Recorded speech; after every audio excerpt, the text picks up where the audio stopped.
Good morning, good evening, good afternoon, wherever you are on this awesome rock. Welcome to How to App on iOS, and my name is Jade. Here in Australia, it's the start of the week. It's Monday. I hope you're well, because we're talking about wellness, health, mental health, creative health, lots of health today. Welcome to the show. Oh. Let's talk. So, mental health, it's something that affects all of us, especially in these really crazy times that are going on right now. I'm sure you would all agree. So today, what I'm going to be doing is not really going into... I'm going to be talking in between a bunch of short films that I created around this topic. And why is it relevant for this? Because, you know, it doesn't always have to be about apps. We've talked about it on this show in the short, what is this, episode 29 of this season, this series. And we talk about apps, and we talk about how much it costs us. And, you know, money, all this kind of stuff, stress, what's going on in the world, it all causes weight towards our mental health. And creating music does exactly the same thing.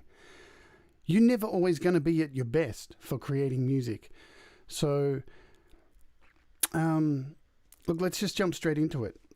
I'm going to be playing a selection of short films today, which I created a few years ago, not long after I had a critical surgery that pretty much saved my life. And not long after I suffered 2 minor strokes, and I had doctors telling me to get my will in order. I got really ill, and I was bedridden for 2 months, and I pretty much thought it was the end of my life. So what I attempted to do from my bed using my iPhone 6S and a selfie stick was write a script for 5 short films about mental health, and not necessarily about my mental health, but just about mental health. So I put together these short films. I wrote these script. I created these characters. And what I did was use 3 apps to create these films to do so. So let's have a look quickly before we get into all of this. The apps that I used. So the first one is this very crappy little app called Faceswap Live. There is a free version. I've got the paid version. What this basically does is it's a filter app. It's a really old filter app before Snapchat started doing face filter apps. And the beauty of this amazing app is you can put in photos of virtually anybody you know. You can put anything on your face. So what I did with this app was I created a bunch of characters from...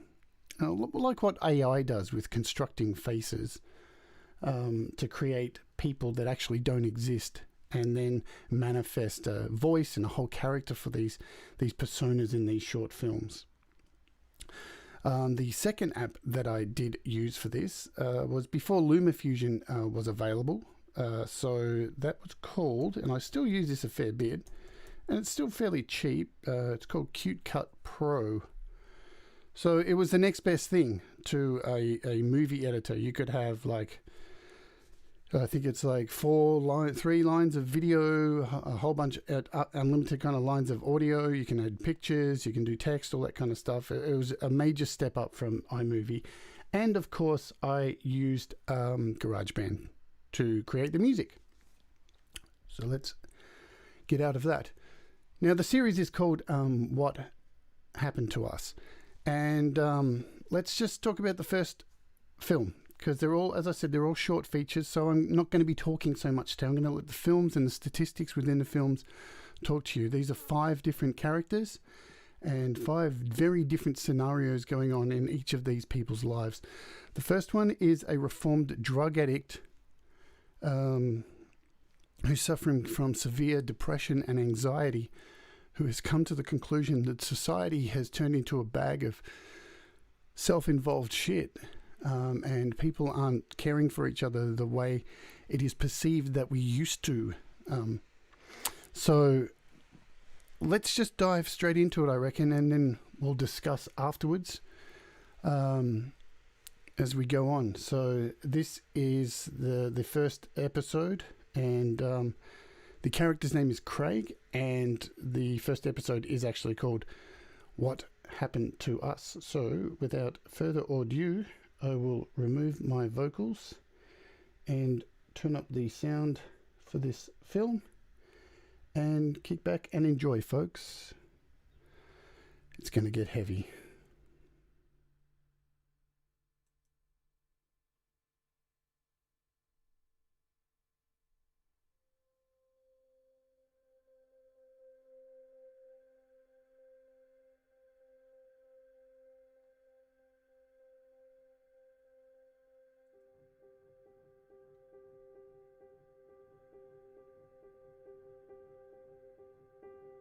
Yeah, well, I'm like everybody else, you know. I'm on antidepressants, anxiety. Everyone's like it. It's not just me because I've been a druggie or a thief or anything like that. The whole world's like it.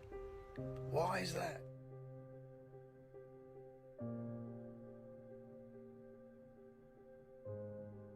It's because the whole world's gone to hell. People don't care about each other. People just want to stand on you. They don't give a fuck if you live or die. They're too busy worried about themselves. And yet all along, they can't see they're being led astray like puppets, sheep.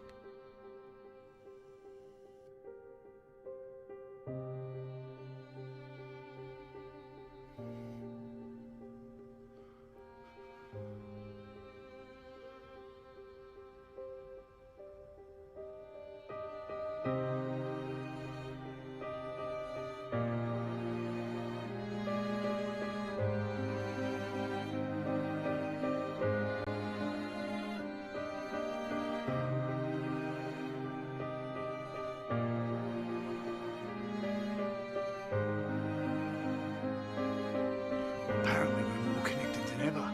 Bloody Facebook, Twitter and all this stuff. I feel more isolated and more unconnected than ever in my entire life. I don't need your bloody likes. I don't need your bloody comments, thumbs up and shit like that. People just need someone to talk to, hold on to, and show that they genuinely care. That doesn't happen anymore. I don't know what's wrong with people. They've just become robots or zombies.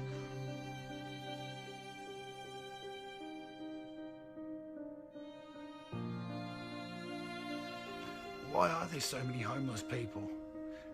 Why? Not everyone's lost their job and become homeless.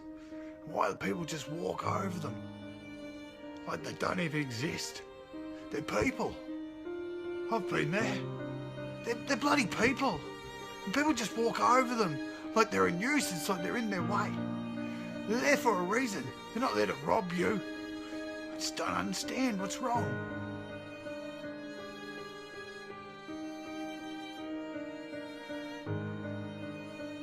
I genuinely think people have just lost the skills on how to connect with each other, how to verbalise how they're feeling, how to tell the truth about what's wrong with them.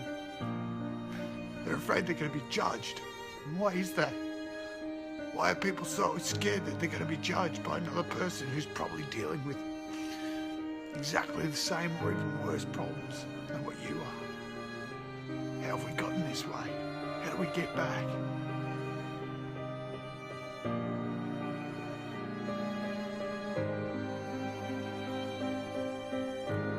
Did we ever care about each other? Ever? It bloody seems like we never did.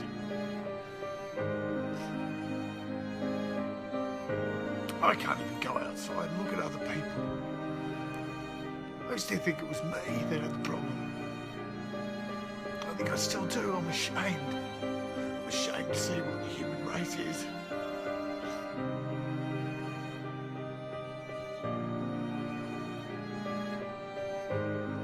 Well, it's bloody easy, isn't it? It's bloody time to start caring about each other.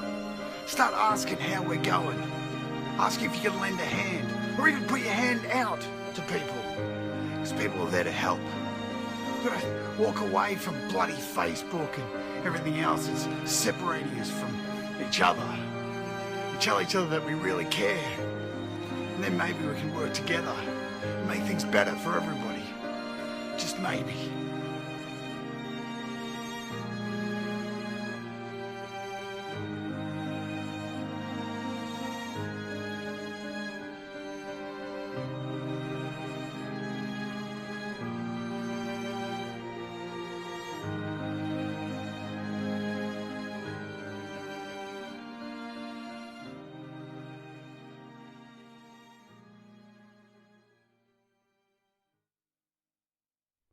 Oh. Got to admit, that's still pretty hardcore for me to even watch back, because as I said, I was in a really hardcore place at that time. I literally thought I was going to not be here, but I am, because I had people that I could reach out to and people that were willing to listen, especially around depression and sickness, things like that.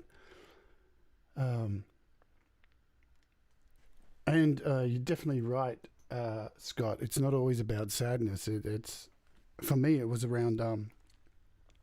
I didn't think I'd be here anymore. So the inability to even get out of bed, and I was still creating. I was rushing to try and create as much as I could. I'd never filmed anything before in my life, kind of thing. And as I said, all these things were just made with a selfie stick and a face, a stupid face over my stupid face, sitting in a bed, reading to a script that I wrote about these characters. So before I move on to the next film, what I do think is really important for people who are creating is just having a look here. Let's get back to, I forgot to get back to my main screen there, so sorry about that. As you'll see on my screen here, I have a lot of apps, but I have a lot of entertainment apps as well. So I'm signed up to like Apple's games, which I pay for each month. I have this app over here you'll see called Zinny TV. You can't get it on the App Store. If you want to know how to get it, you can hit me up on Facebook and I'll tell you in private. And it has a whole lot of movies, latest movies, those kind of things.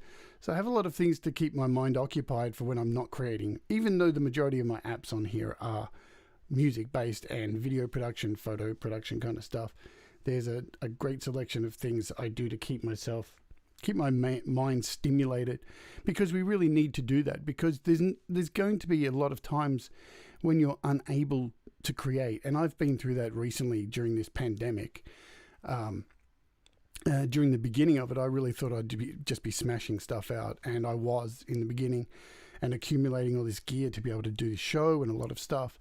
And then I just hit a slump for about a month and got sick again. I was stuck in bed, and felt really guilty about it. Like, why is this happening? I have no excuse. I should be doing things. And it was my own head creating this kind of stuff.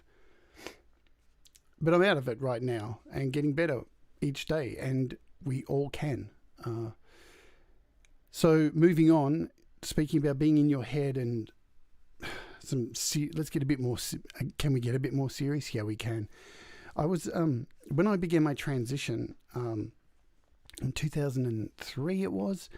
I really struggled to integrate back into society after being in bands my whole life and being in quotes popular kind of thing, and then to transition and try and live my life as a female and stuff. I felt the whole world come down against me, and I got spat on and punched in public, and some of the things that happened were really just unbelievable that the human race could do to another person. I just in the click of the fingers, I hadn't changed, just the outside look had changed more to match who I was. But in that click of the fingers, every single person around me hated my guts. It was unbelievable to fathom. So I locked myself away, very depressed, very scared of people outside. And what it was that helped me get out of that, and I will recommend this to anybody who's stuck in a rut, feeling like they need to change it, maybe don't have the money to change, maybe don't have who knows what circumstances. I became a volunteer for people living with HIV, AIDS, dementia, and it got me out of the house, and it changed my entire life. I gave up an hour's time a week to sit down and with the other volunteers who did it, and we debriefed, and then an hour a week to 2 hours a week I spent time with a client and had a coffee with them and just let them unload their shit all over me. And it was just the most amazing thing for not only them, but me. I came away a completely different person. And I'm ever so grateful for that experience because it's made me who I am now. And I recommend it to anybody. But during that, I got to see some really ugly stuff and hold hands of people that I got to know over several years. As I said, I did it for 9 years. Die with me holding their hand with no family around. So it's very brutal. Dementia is a really heartbreaking thing to see. And it has to do with mental health, not only for the person who's going through it, but for the people around, the family, the friends. It can be absolutely devastating. So this second film is about a character named Mary, which again is me with a face filter app on. And it's in 2 parts. So the first part is her diary of her mental capacity deteriorating over the time period. So here we go. Buckle in, folks. It's going to get rough.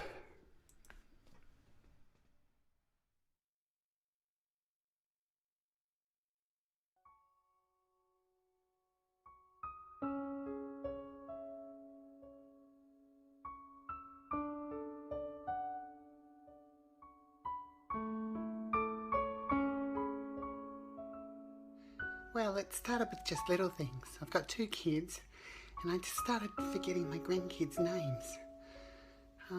Then I started forgetting my own kids' names and my husband's name. I didn't believe anybody. I thought they were lying to me, having a joke with me. And then my kids recorded me getting angry. I don't remember that happening. So I had to go and see somebody.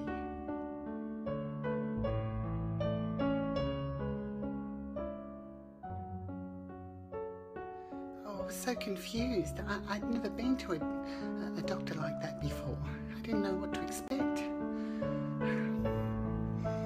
And I was scared of what the outcome would be. I'd had other friends who'd had mental illness before, and, well, I tried to understand, but I couldn't. And I thought the same thing was going to happen to me, that people would give up on me. So I was very frightened.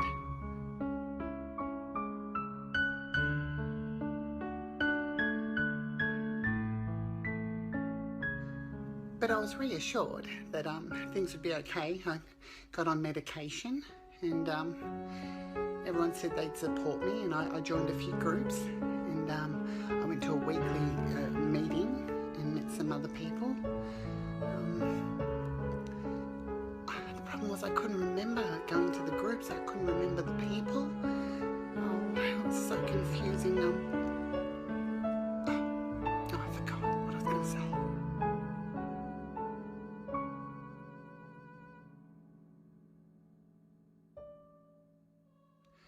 And slowly, one by one, I started noticing my friends stop getting in contact with me. I stopped getting invited to bingo, and we'd have cards every second. What day was it? Oh, blast! I can't even remember. Judith. We'd have cards at Judith's house every second Friday.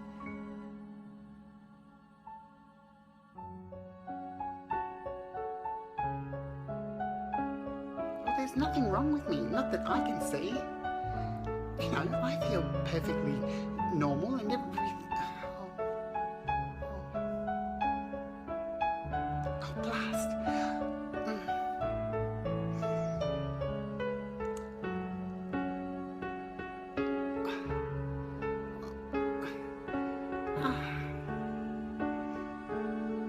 I have to write it down.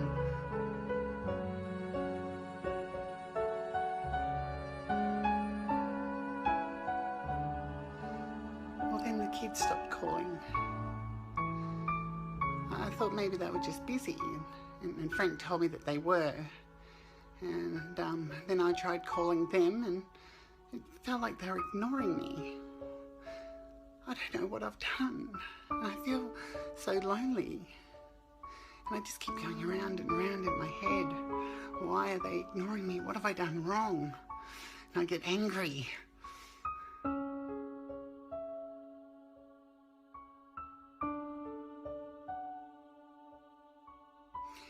daughter, she said that I smacked her son, my grandson, hard, and I hurt him. I don't want to hurt anybody. That's not who I am. I'm not violent. I don't even think I'm sick. Why would they avoid my calls? What have I done? I love them.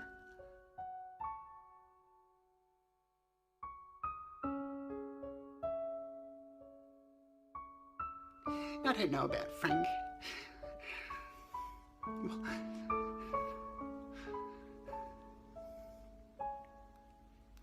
I think he's lying to me. I think he's lying. I think a few people are lying to me. I don't know. I'm too afraid to ask. If they are, well.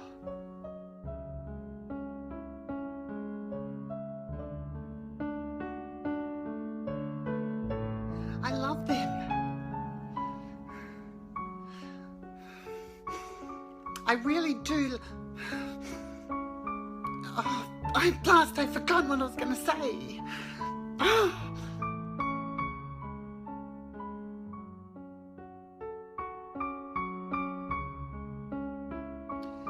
Well, if my children aren't going to talk to me, at least I have the voices that I can hear. They reassure me that I'm okay, that I'm doing well. They tell me that I'm a good person and I deserve better.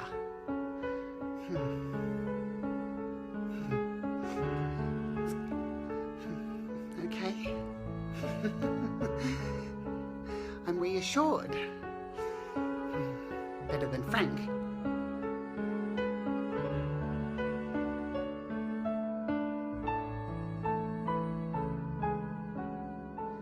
A few times I've hidden my tablets and not taken them. I don't need them. I mean, I'm not crazy, you know. I don't know if people think I am or what the deal is, you know.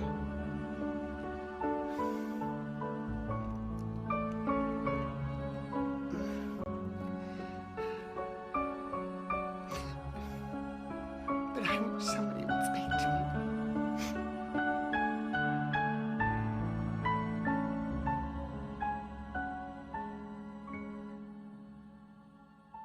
And sometimes I just go round and round in my head, thinking, why don't they like me anymore? What have I done? I just want to be held. It's been a long time since somebody just put their arms around me and tell me that they love me. I feel so alone in my head. It's at those times they talk to me.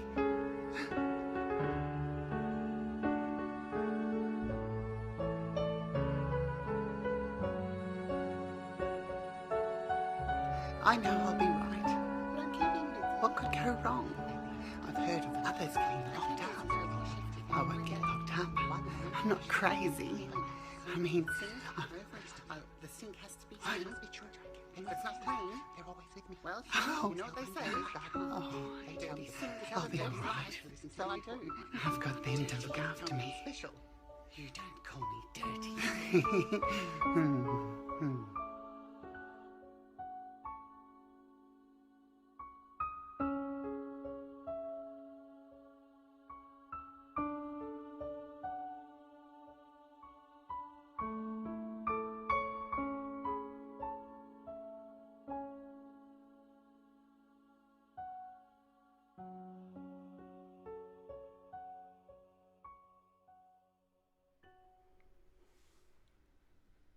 Ooh.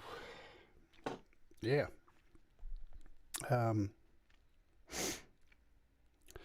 So obviously these films for me, even watching back, really affect me, as I said, for what was going on in my life when I made them.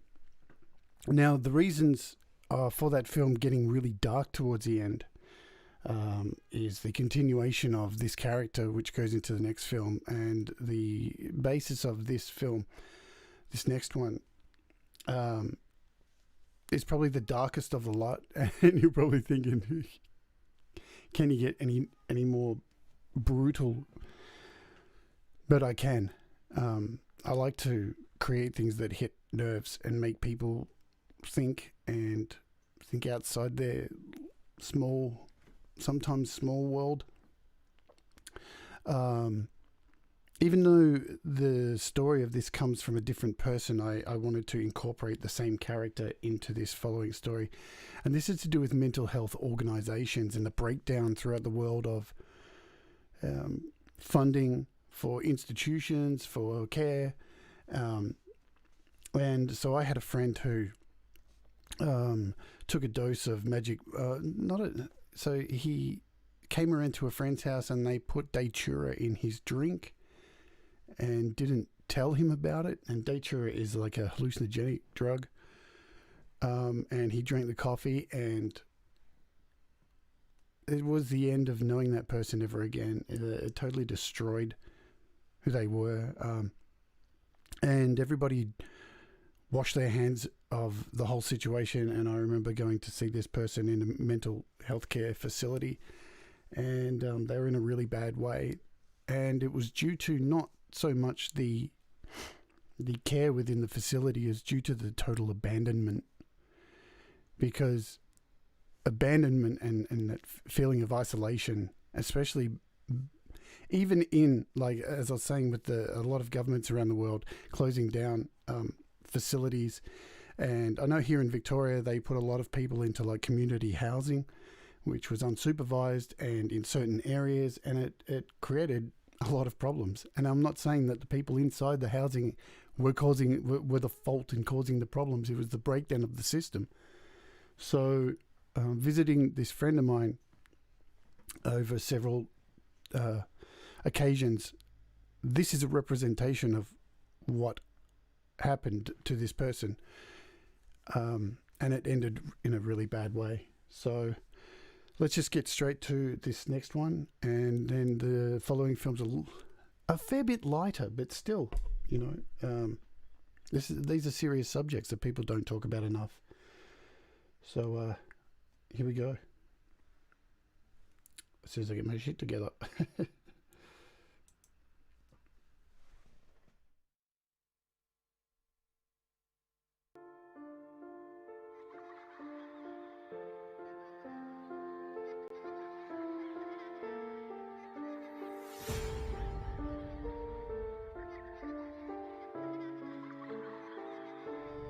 It's so cold here. They have no heating. And at night, they put leeches in my throat. It hurts. But not as much as it hurts now that they know you are a good-for-nothing piece of fucking shit. You motherfucker. When I get out of this crazy house, I'll kill you. Hello, Frank. It's just another video from the mental ward. The electronic therapy's going.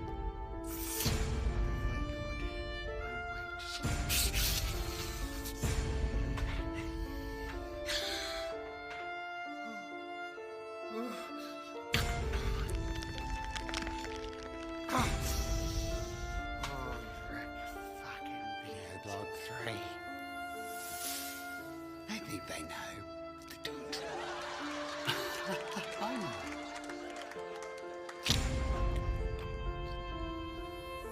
Video log 4 of the mental institution.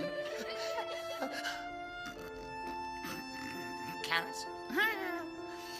Not now, Rosemary. The chicken's walking out the door. Anyway, I think we're having progress. The kids are coming to see me soon. He used to give me roses.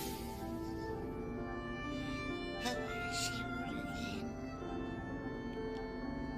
But that was on the outside.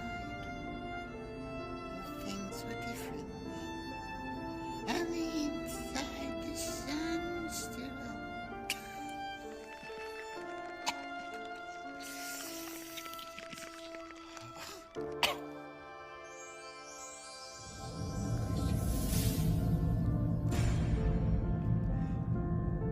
It seems they held me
as I said, excessive only for the reason of being excessive. It didn't need a story.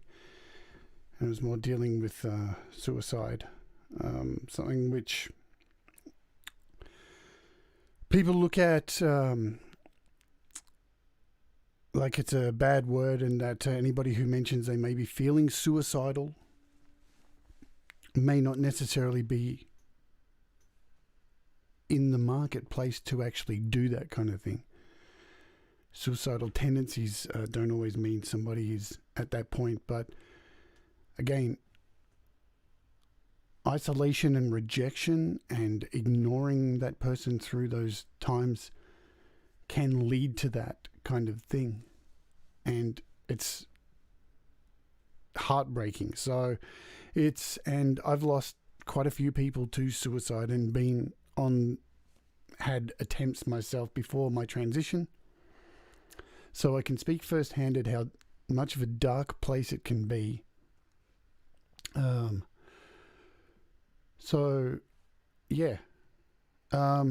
Look, let's get into... So, as I said, there's 5 short films in this series, and what I have decided to do today is only play you 4 of them, and then I'm going to end with a totally different video. And if you want to catch the last one, the playlist is in the show notes. I do recommend you go and see it. It's something that's nowhere near as in your face, nowhere near as easy to understand and swallow. It's more cryptic. It's got a lot of hidden stuff within it. To actually find out what it's about, there's things you have to do yourself to work it out. And that's to do with this is the last one I won't be playing today. It's more about social media and the effects that it's having on our society. But the one I'm about to play now is about isolation and bullying. And so what I've used is a character in a small rural town, an elderly gentleman who owns a property. And the local kids have been calling him the local boogeyman. And now anybody who's grown up as a kid, it's a really common story. I mean, I've traveled around the world and chatted to so many different people and talked about our lives growing up as kids. And there always seems to be a story about somebody who, when you were growing up,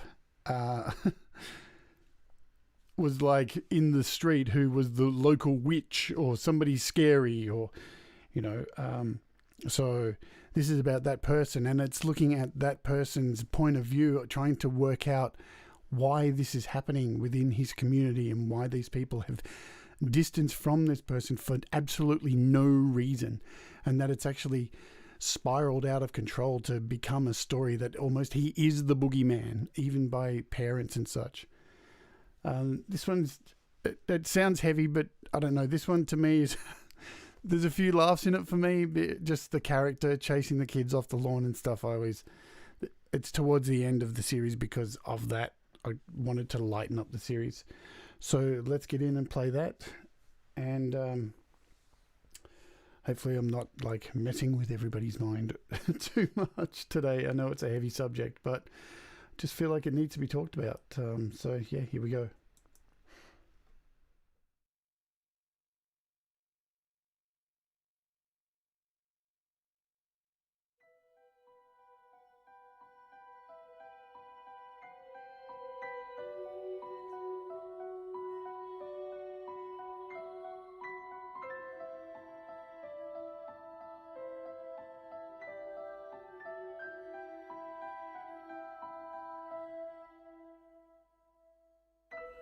Yeah, I grew up here.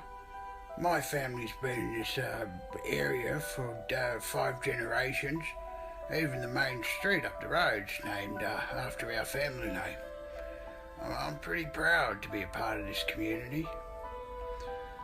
It's just a shame that some people in this community have, I don't know, taken a shining to create stories about me that just aren't true.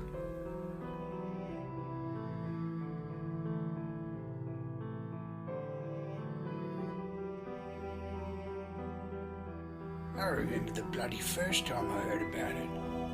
I was out in the backyard cleaning up. I just mowed the lawns, And I could hear these kids at the front yard laughing and things, making a ruckus. So I went out there and they all screamed and ran away. Bloody children. I was one myself once. Kids will be kids, you know, they'll have their fun. But over time, I just continued. I didn't know, I thought kids were just playing around with me, having a little bit of a joke. I tried to get in on a joke, have a bit of a scare, the window and stuff. Well, actually turned out to be something far bigger, and it's gone on longer than I could have ever imagined.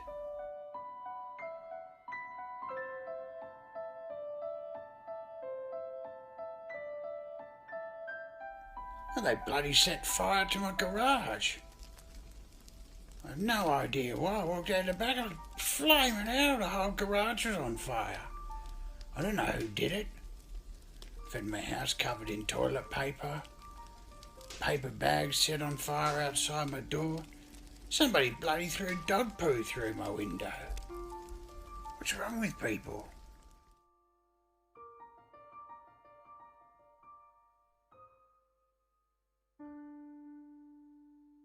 I started noticing when I'd go to the shops, people would stop talking to me.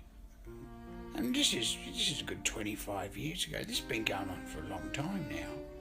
But I just started to notice people who used to talk to me stopped talking to me. Oh, bloody... I don't know. I thought I did something wrong. I asked a few people and they said there was nothing wrong, and I just went about my business. Business as usual, you know.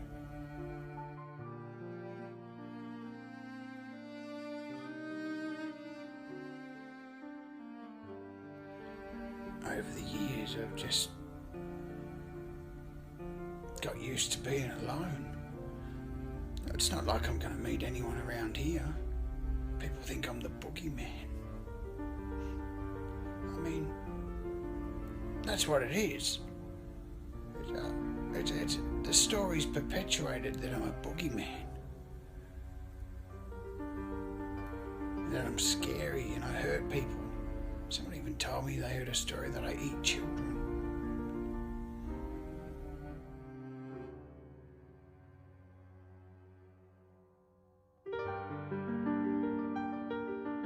I have a pretty relaxing life. I look after my garden. My garden's really important to me. It's been quite a few times people have destroyed it. I don't know who they are, what they're doing, or what I've done to them.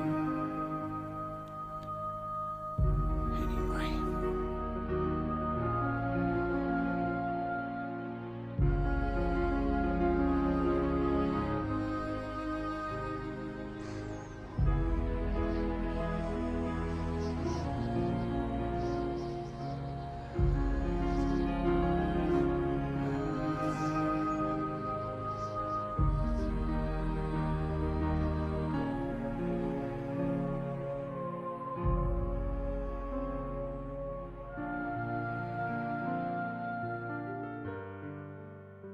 Completely honest, it's been a good 10 years since anybody in this community's actually had a conversation that lasted longer than how's the weather or how you been. I don't know how a silly little story that I'm some nasty old man's turned into something that people believe. It's not very nice, you know.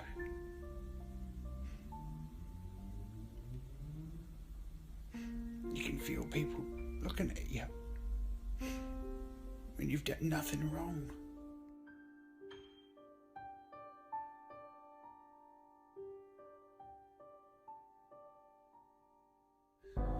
I remember one time I was picking up my groceries, and as I walked in, there was a family at the counter, and a little girl screamed, and her mum put her hand over her eyes and dragged her away and looked at me like I was some kind of monster. I don't know what I've done. I've never heard these people. I've never seen them in my life. I can feel people laughing behind my back. I've done nothing wrong. What are they laughing at? I mean, I'm a really good person.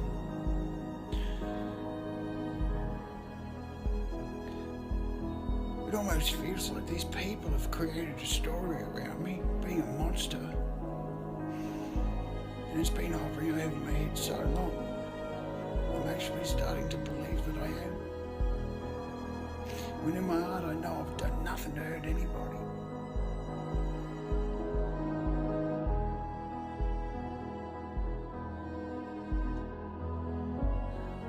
I don't think another human's touched me in a good 10 years. People don't even make eye contact with me in my hometown.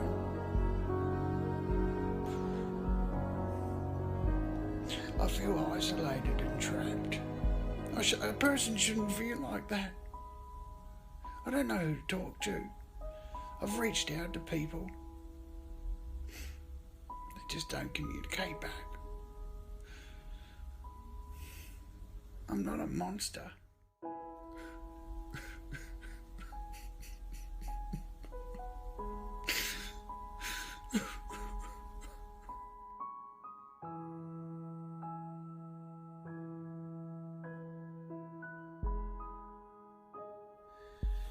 I have nightmares. I hear laughter all the time. It's like it's surrounding me, taking over.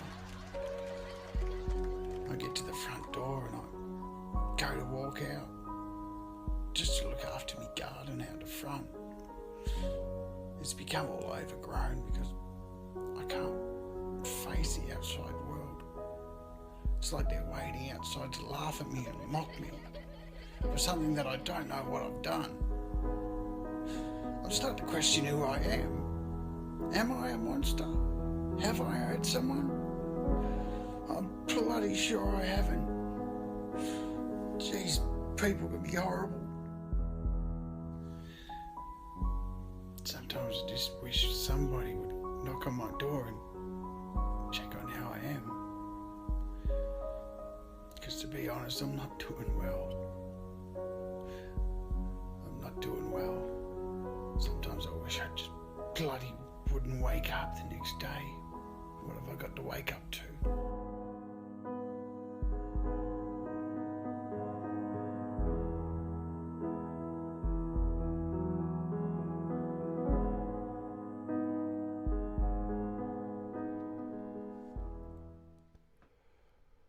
Oh. Okay, so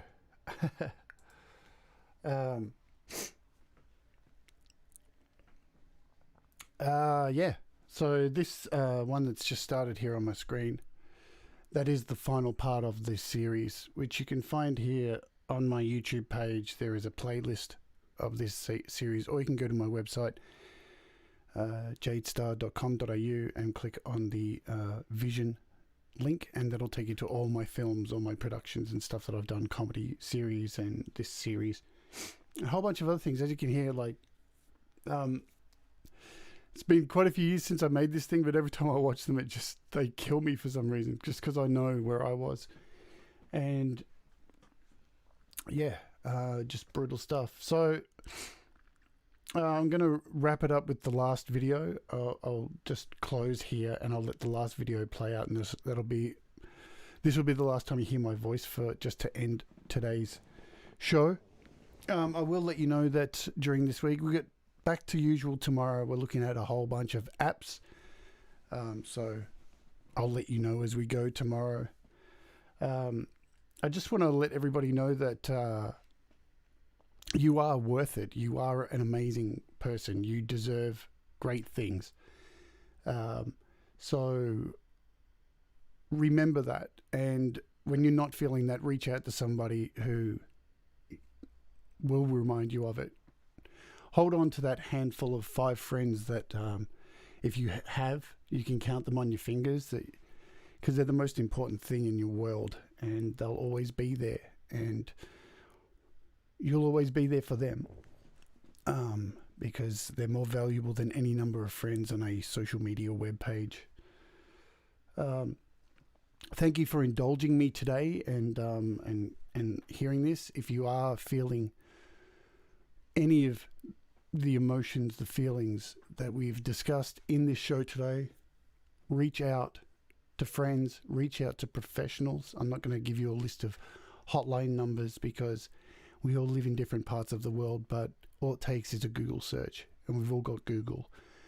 And there's always somebody willing to listen to you. Never think that there isn't, because there always is. I'm going to finish today with a video that's still on my YouTube page, but buried quite a bit in the mix. It is something I uploaded quite a few years ago for a project called the It Gets Better project, and it was aimed at trans LGBT people coming out, feeling like they were alone and such. And over the years, celebrities and people who came out, or LGBT people, have released these videos talking to younger people who are coming out, this kind of stuff, just reminding them that it does get better. And I mean, it rings true for everything. It does get better. Life is ups and downs, ebbs and flows, and it just is what it is. That is life. Nothing's ever perfect. And if it is, you're probably not living. You're probably dead. Imperfection is what makes things perfect. We live in an imperfectly perfect world. So this last video, I decided to play this instead of playing the last video of the series, because I wanted you to understand a little bit about my story, about my coming out back in 2000. And so this video was about 2006. I started my transition in 2003 and took 3 years away from playing music because I thought, who would want to listen to a transgender person playing music? And in 2006, MySpace became a thing, and I just put my music out and was this new person. And before long, I had 100,000 fans on MySpace and was crushing it. And like, it just goes to prove that anything can happen. So I'm going to play this video. I haven't watched this for a damn long time, and this is me, I guess, talking to anybody who's struggling with coming out or that kind of thing. So this won't apply to everybody, but it ends with a song, and I want to end on a high note. And it's probably a song you've heard me play before. It is my song, Do What Makes You Happy. So this is that video. So I hope you all have a wonderful day. I hope this has helped in some way. If it has, I hope you'll share it with other people. And it feels silly doing the whole like, share, subscribe stuff, so I'm not going to. I'm just going to end on this video because I think it says it all. So thank you once again for indulging me, everybody. And I'll see you all tomorrow. I need to go and blow my nose from the tears that I've and the snot that's all over my face at the moment. I'm so glad I'm not on cam. Trust me on that. So let's flick over screens, and I will see you tomorrow. Bye-bye. Adios, amigos.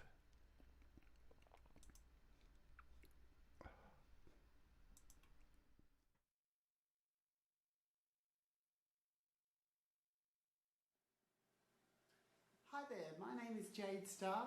I am a transgender singer-songwriter from Sydney, Australia, and I play in a band called Dread Circus. It does get better. Look, I decided to get involved and add my 2 cents because I came out when I was 30. I put it off for a long time. I knew from like a really early age that I was definitely like in the wrong body.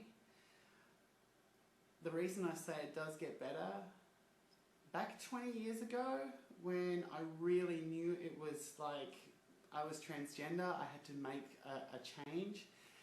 The way society was even back then was pretty hardcore, which made me completely change that path and become somebody else, create a complete shell of who I was. I sung in heavy metal, death metal bands, so I was quite aggressive on the outside, body piercings, tattoos, all that kind of stuff to cover it all, because I knew if I came out around that time, things would have been hardcore. So in the first place, I say it does get better because things have gotten better. They haven't moved anywhere near as fast as what they should. And look, my experience from coming out at the age of 30, and that's 8 years ago, I've been bashed, I've had my teeth kicked in, I've been vilified, verbally assaulted, I've had employment discrimination, violence against me, I've lost friends, family, all that kind of stuff. But I've kept fighting, and the more I fight, the more those friends that disappeared or hassled me seem less relevant, and the new people I have in my life are far more amazing. My family's come around. Hey, you know, I've got a job these days, pretty good job too, and I'm playing in a band, and I'm successful at it and fairly accepted, and day to day, not too many people hassle me. So it does get better, and the thing is that there's a network, and if you're a teenager and you're like I was when I was a teenager, contemplating suicide, seriously, I tried it so many times, failed, thank fuck.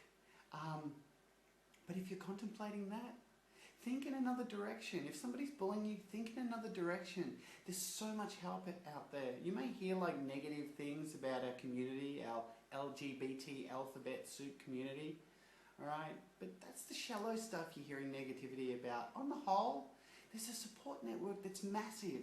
There's helplines, there's the internet, there's groups. People are out there who've had these experiences before you, and people are willing to share their experiences, to help, to get you involved in groups. So, and look, the most important thing is, it does get better. And without you, it won't get better. Because you're the young people. Without the young people, we'd all just get cynical and like get satisfied with where we're going. You know, hey, look, I could even say, look, without young people coming up and coming out and being a part of who we are and changing laws and changing the way society looks at us, I could get to a point where, hey, I'm accepted, I get my rights and just dwindle off. People do that. But as a community, the more we fight, the more we stick together, you're part of something bigger than just the problems you face. So look, I'm just encouraging you to come out, be strong, be yourself, be honest. And even if people are assholes to you, those people won't be around for very long. You can cut them out of your life. You will attract like-minded people. Positivity, be strong, and just know in your heart that you're being who you are. The sacrifice, the torment, and the shit. Sometimes, you know, hey, it shouldn't happen. Damn straight it shouldn't happen. We're all people. We all shit, bleed, and eat. It shouldn't happen. At the moment it does. But if we lose more young people like you, if you're watching this, it's just shit. And I don't want to see another young person suffer that. So find those networks, find people, use the internet, use those helplines. These facilities are there. Reach out, get the help, don't be afraid. Because if you don't reach out, we'll lose you, and that is just garbage. You're awesome. My motto, I guess, is just do what makes you happy. So I'm going to play a song, and it covers a lot of things about my life, suicide, where I was at, but it just always comes back to doing what makes you happy.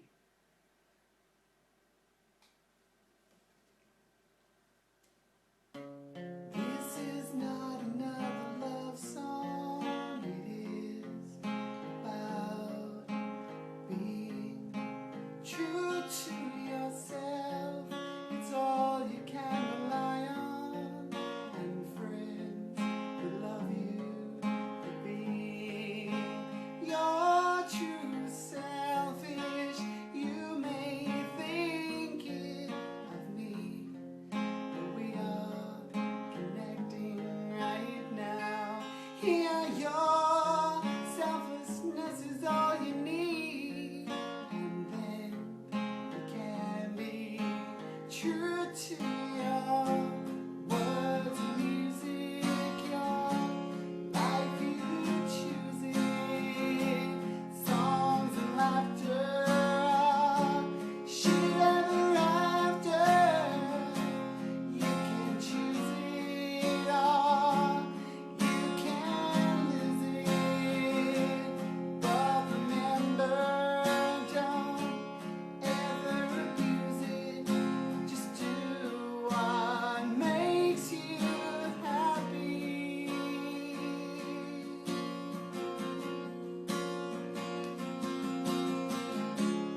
they only worry about themselves. They're not thinking about you. So why do so many people lash out in public at a person for being 100% themselves? You can believe in yourself 100% without being an asshole. I wasn't happy